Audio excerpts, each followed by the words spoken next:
Good afternoon and welcome to another Market Matters video update. We've managed to pull James Gerrish, our primary contributor, away from the desk today to join us for a couple of minutes to chat about the markets, our positioning and where we are. Firstly, positioning.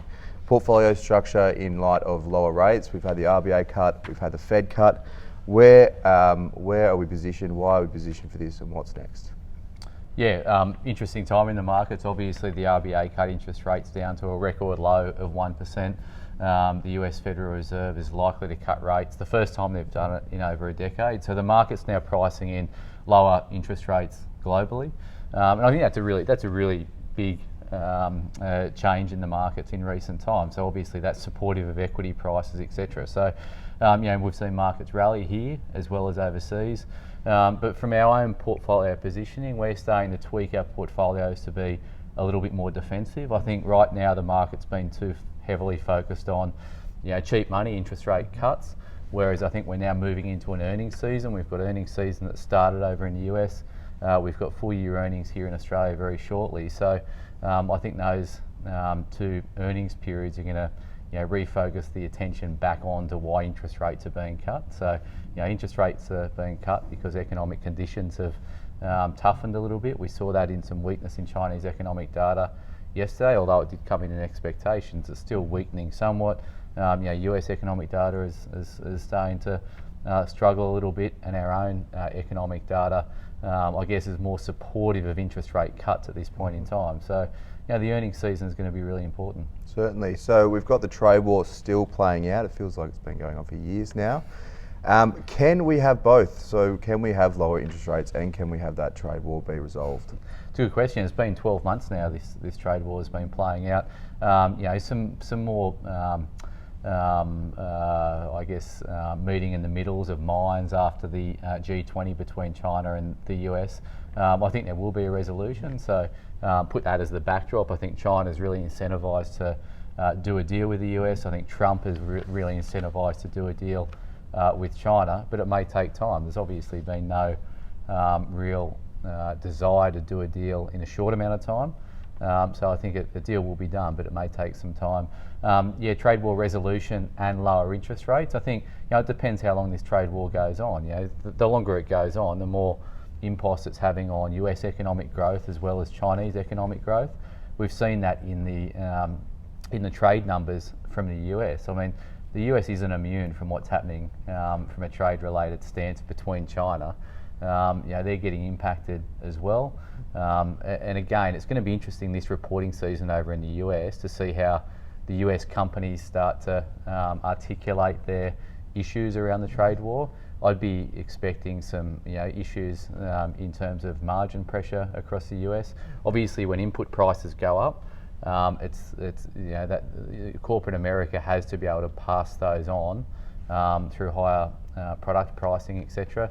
If they can't, then you start to see an impost on margins, and I think that's what we're going to see this reporting season in the US. Although I should stress that expectations are pretty low. Certainly, we saw Citibank last night come out with a pretty good profit, but their net interest margin was being squeezed. A little bit different there with the more of an interest rate topic, but do you see that in banks generally, globally? Yeah, it is. I mean, it's a really difficult time for banks from a global standpoint. To how do you maintain those margins when interest rates are really low? Interestingly enough, the US banks have done a pretty good job of it in recent years. US interest rates have been a lot lower than Australian interest rates for a long period of time, yet they've managed to maintain margins. So I guess that's you could take a bullish skew or a bullish take on our banks if they can follow what's happening over in the US and maintain margins even though interest rates are low. But I think banks will be okay in this reporting season over in the US. We saw a reasonable result from Citi. We've got another couple of banks reporting this week over in the States. Tonight. So the US market is at all-time highs. What's the next catalyst here? Can they press on, or is the next catalyst a negative for the market? Yeah, I think so. Earnings season is going to be the biggest catalyst in my mind. So it comes down to expectations. The market has got really no expectations of growth for this US earnings season. In fact, they're expecting earnings to go backwards just a tad.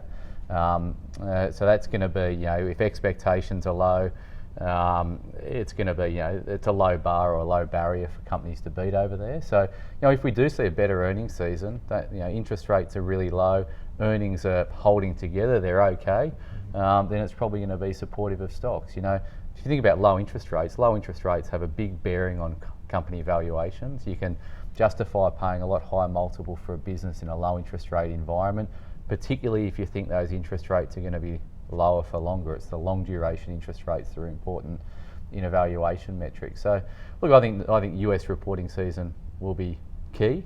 If it's good, market goes up. If it's not, I think you've got that, those puts in place, the power put, the Trump put, and probably the Z put over in China. But markets are a little bit inflated at the moment, so not chasing it here.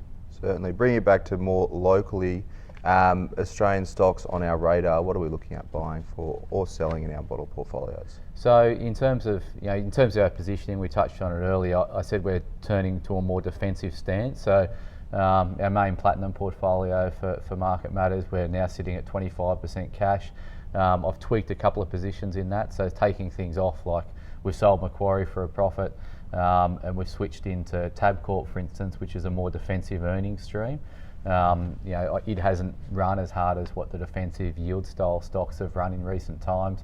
I think those earnings are still very predictable going forward.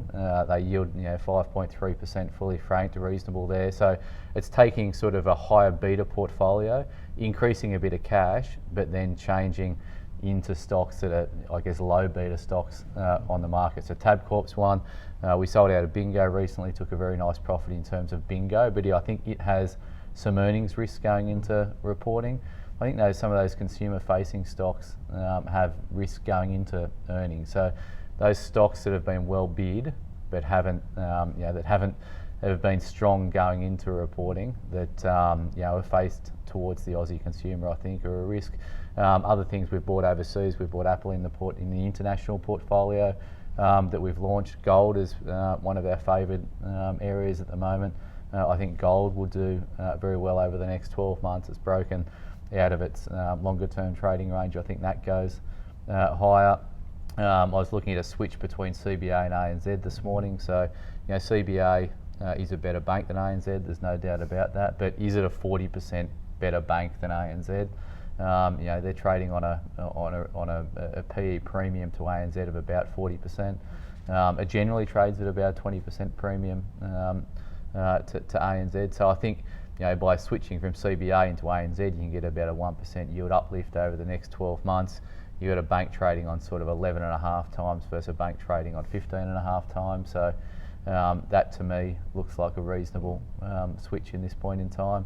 And the income portfolio, we tweaked a few things last week in the income portfolio. We actually added Stockland into the portfolio. That's still cheap relative to an elevated sector. So I think you've got to be taking a more defensive stance in this environment, given where the market's run up to. The upcoming earnings season as a risk, and I reckon we'll get some opportunities thrown up through reporting season, is my view, Harry. Certainly. All right. Thank you for joining us today, James. It's been a pleasure. Thanks, Harry.